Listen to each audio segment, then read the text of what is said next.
Assalamualaikum warahmatullahi wabarakatuh. Di video kali ini saya akan menjelaskan tentang model, struktur, dan integrasi pengembangan kurikulum mata kuliah, telaah kurikulum, dosen pengampu, Rio Gusti Sastia Magister Pendidikan. Sebelum itu, perkenalkan, nama saya Hani Puspasari, kelas 4E, NPM 5021172. Materi pertama yaitu tentang model pengembangan kurikulum. Ada 7 macam model pengembangan kurikulum, yaitu 1. Model administratif, 2. Model pendekatan grassroots, 3. Model demonstrasi, 4. Model breadcrumb, 5. Model Roger, 6. Model pemecahan masalah, 7. Tabak inverted model. Untuk lebih lanjut mengetahui 7 macam model tersebut, mari kita bahas satu-satu. Model administratif merupakan suatu pendekatan atau prosedur pengembangan kurikulum yang dilakukan oleh suatu tim atau para pejabat tingkat atas sebagai pemilik kebijakan.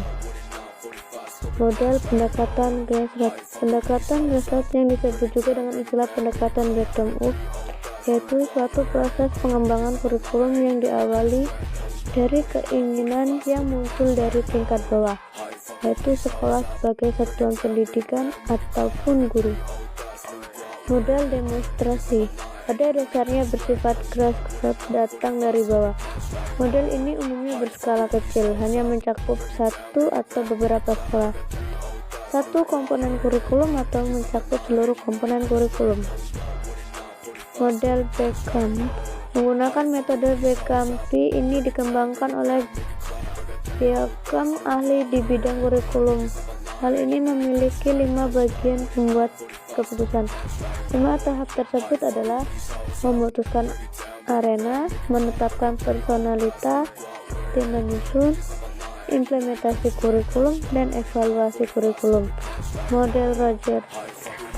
Ada 4 langkah pengembangan kurikulum model Roger, diantaranya adalah diadakan kelompok, pengalaman kelompok, kemudian diadakan pertemuan dengan masyarakat, dan selanjutnya diadakan pertemuan dengan masyarakat yang lebih luas.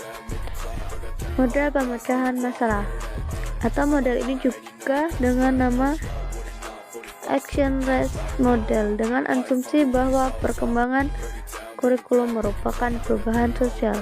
Data based invert model.